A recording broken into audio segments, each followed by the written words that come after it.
Bien, vamos a meternos de lleno en un tema que es fundamental. Porque, a ver, en el día a día damos por sentados muchos de nuestros derechos, ¿no? La libertad de expresión, la privacidad, Claro. el derecho a manifestarnos. Pero la pregunta clave no es si el Estado puede limitarlos, porque, bueno, está claro que puede. Sí, esa no es la cuestión. La pregunta es cuándo, cómo y, sobre todo, hasta dónde. Has dado en el clavo. Y es que esa tensión es precisamente el motivo por el que se tuvo que crear un método como este.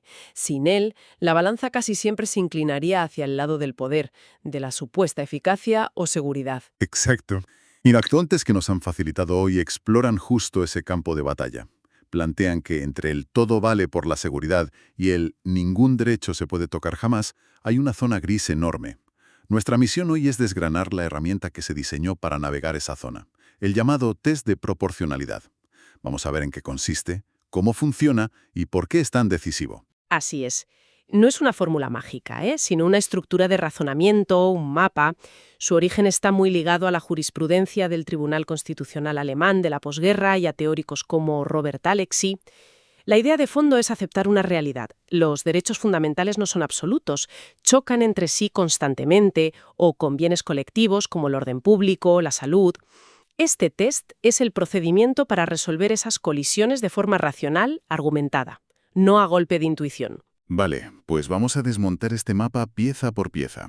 Antes de entrar en los famosos 3 pasos, el material destaca una especie de etapa cero, ¿no? Un control previo. Sí, es el cimiento de todo. De hecho, ¿Es la finalidad? la finalidad. Antes de discutir si una medida es proporcionada, la primera pregunta, la más básica, es ¿la medida persigue un fin que la Constitución considera legítimo? O sea, que si el objetivo ya de por sí es inconstitucional. Se acabó. Ahí se detiene todo el análisis. Exacto. No hay proporcionalidad que pueda salvar algo que nace de un propósito, digamos, podrido. Entiendo. Pero, en la práctica, ¿qué sería un fin ilegítimo? Porque supongo que ningún gobierno va a decir abiertamente, el objetivo de esta ley es discriminar. No, claro, siempre se buscará un disfraz de legitimidad. Y ahí es donde el análisis es crucial, en quitar ese disfraz. Las fuentes dan ejemplos muy claros. Un fin ilegítimo sería una ley diseñada para castigar a un grupo por su ideología, por mucho que se vista de proteger la moral pública. Ya. O favorecer a un grupo privilegiado sin una justificación razonable. O algo más sutil y muy frecuente. Restringir un derecho por pura conveniencia administrativa. Porque es más fácil o más barato para la administración. Justo. Sin que haya un bien constitucional de peso detrás.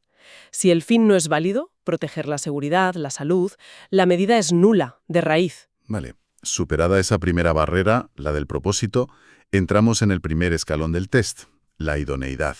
Esto a primera vista suena a pura lógica. Y lo es, pero formalizarlo es clave. Este primer paso es, como dices, el filtro del sentido común, o si quieres, el filtro antiabsurdos. La pregunta es muy simple. ¿La medida sirve, aunque sea mínimamente, para alcanzar el objetivo? ¿Hay una conexión lógica entre la herramienta y el resultado? No se pide que sea la mejor medida ni la más eficaz. No, solo que no sea totalmente irracional o desconectada. Es como el filtro contra el teatro político, ¿no? Para asegurarse de que el gobierno está intentando de verdad resolver un problema. Exactamente. Es para descartar leyes que son puro postureo. El ejemplo que usan las fuentes es perfecto. Si el fin es reducir accidentes de tráfico, exigir un curso para el carné es una medida idónea. Hay un vínculo claro, sí. Y el contraejemplo es deliberadamente ridículo para que se entienda. Prohibir las chaquetas negras para reducir los homicidios. Que es casi de chiste, pero se entiende perfectamente la idea. Pues eso. No hay ninguna conexión racional. Sería una medida inidónea y, por tanto, arbitraria. Se menciona en el material que este filtro es relativamente suave, que no es un obstáculo muy difícil de superar. Es cierto. Su función principal es esa, descartar la arbitrariedad más burda. Es un primer control de racionalidad básica que evita que el Estado imponga restricciones basadas en, no sé, prejuicios o lógicas disparatadas. El guardián que impide que entre en el análisis algo que, de partida, no tiene ni pies ni cabeza. Esa es la imagen. De acuerdo. Así que el gobierno tiene un objetivo legítimo y la medida no es absurda. Parece un listón bajo. Me imagino que eso no es suficiente para recortar un derecho. O sea, ¿qué impide que usen un cañón para matar una mosca? Esa es la pregunta perfecta. Y nos lleva directamente al segundo escalón, que es mucho más exigente, la necesidad. Aquí la cosa se pone seria. Mucho más, sí. Aquí es donde el análisis se refina. Ya no basta con que la medida sirva para algo. Ahora la pregunta es, ¿existe una alternativa menos restrictiva para el derecho afectado que sea igualmente eficaz o casi para lograr el objetivo? Ajá, la regla del no usar el mazo. Precisamente, se obliga a la autoridad a ser, digamos, quirúrgica. No puede elegir la opción más drástica y cómoda si hay otras más suaves que funcionan razonablemente bien. Como el ejemplo de la manifestación que aparece en las fuentes. Lo clava, sí. Si el objetivo es proteger el orden público, prohibir todas las manifestaciones durante 6 meses sería, casi seguro, innecesaria. Vale. Pero aquí es donde podría entrar el argumento de la tolerancia cero. El gobierno podría decir, mire, la única forma realmente eficaz de garantizar al 100% que no habrá disturbios es la prohibición total. ¿Cómo se refuta eso? Se refuta porque el test no exige la eficacia absoluta a costa de aniquilar un derecho. Exige una eficacia suficiente o razonable. En ese caso, existen alternativas menos lesivas. Permitir la protesta con un horario, un recorrido, un dispositivo policial adecuado. O sea, medidas que gestionan el riesgo. Exacto. Si esas medidas consiguen proteger el orden público de forma razonable, aunque no eliminen el riesgo al 100%, la prohibición total se convierte en innecesaria. La carga de la prueba la tiene quien restringe el derecho. Tiene que justificar por qué las opciones más suaves no eran suficientes. Justo. No basta con decir, esta es la más cómoda. Entiendo. Es lo que separa una intervención precisa de una amputación. Pero aquí es donde la cosa se pone realmente interesante para mí. Digamos que tenemos una medida que cumple todo lo anterior. Fin legítimo, es idónea y además es necesaria. No hay otra menos dañina. Y aún así, las fuentes dicen que podría ser inconstitucional. Así es. Entramos en el tercer y último escalón, la proporcionalidad en sentido estricto, o ponderación. Este es el corazón del test, el meollo de la cuestión y, sin duda, la parte más compleja. Aquí ya no buscamos alternativas, damos por buena la medida como la única opción viable. Y ahora hacemos un puro ejercicio de equilibrio, de poner las cosas en una balanza.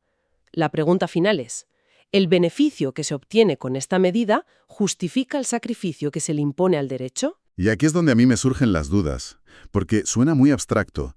¿Cómo se pesan en la práctica cosas tan distintas como la seguridad nacional y la libertad de expresión? Ya. O la salud pública y el derecho a la intimidad. O sea, ¿no hay un riesgo de que un juez acabe decidiendo según su propia ideología y luego lo vista de ponderación? Es el riesgo más grande, sin duda, y es la crítica más habitual. Pero la teoría intenta objetivar ese pesaje al máximo. Tal como lo describen las fuentes, el análisis se estructura valorando 3 factores. Primero, la intensidad de la afectación al derecho. Es leve, moderada, intensa. No es lo mismo una multa que la cárcel. Lógico. Segundo, la importancia del fin que se persigue. No es lo mismo proteger vidas en una pandemia que agilizar un trámite administrativo. Claro. Y tercero, el grado real de satisfacción del fin. O sea, ¿el beneficio que se consigue es alto, tangible, o es un beneficio marginal, casi simbólico? Y con esos 3 elementos se hace el balance. Y aquí es donde entra esa frase tan potente que leí en el material. No se puede matar un derecho fundamental para obtener un beneficio político o administrativo marginal. Esa frase resume perfectamente la esencia de la ponderación. Imagina una ley que para proteger el honor de los políticos impone penas de cárcel muy altas por cualquier crítica. Esa ley podría ser idónea porque disuade y necesaria porque una multa quizá no disuade igual. Pero en la ponderación, Suspendería. La afectación a la libertad de expresión sería intensísima, la cárcel. Mientras que el beneficio para el honor, que es un bien de importancia relativa, sería discutible. El coste es demasiado alto para una ganancia tan pequeña. Páginas, pero sí la lógica que subyace. Este test se aplica a todo el ejercicio del poder. Un tribunal constitucional lo usa para revisar una ley, sí, pero un juzgado de lo contencioso administrativo lo usa para anular una sanción a un funcionario. o el cierre de un local. O el cierre de un local, y un juez de lo penal para decidir si un registro policial fue justificado.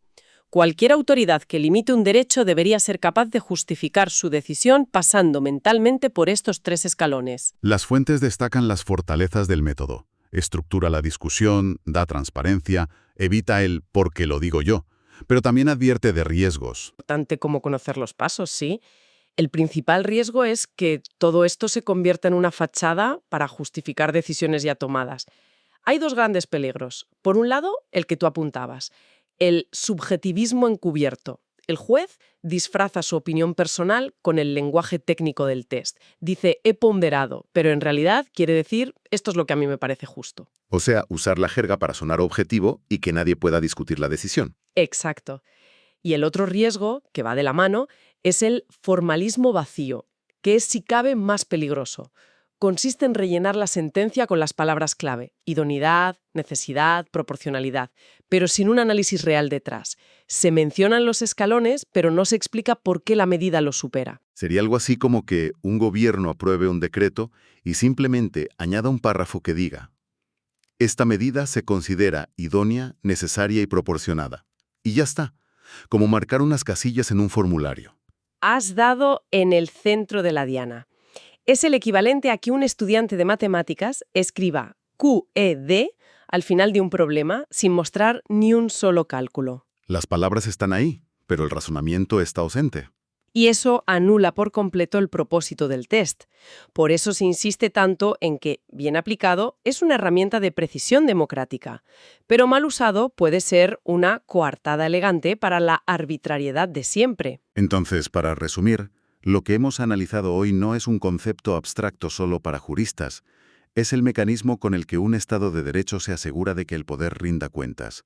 Obliga a que cualquier limitación de nuestros derechos responda a una cadena de preguntas lógicas. ¿Qué fin legítimo persigue? ¿Esto sirve para algo? ¿No había otra forma menos dañina? Y, finalmente, ¿compensa el destrozo que causa? Es la mejor síntesis posible. Es una herramienta que busca sustituir la arbitrariedad por la argumentación. Obliga al poder a mostrar sus cartas, a explicar sus razones para que puedan ser controladas. Como concluye el material, dominar este lenguaje no es un lujo, es moverse en la primera división del razonamiento jurídico y una exigencia para cualquiera que tome decisiones que afecten a los derechos de los demás. Y esto nos deja con una reflexión final para darle vueltas. Todo este análisis se centra en cómo las instituciones deben aplicar esta lógica racional, casi fría. Pero ¿qué ocurre cuando esta argumentación técnica choca con la opinión pública? Sobre todo en momentos de crisis, cuando la sociedad a menudo reclama soluciones drásticas, inmediatas, de máxima eficacia, sin reparar en el coste que puedan tener para los derechos de una minoría. ¿Cómo se equilibra la lógica precisa de la proporcionalidad con el calor de la exigencia social que pide el mazo, y lo pide ya?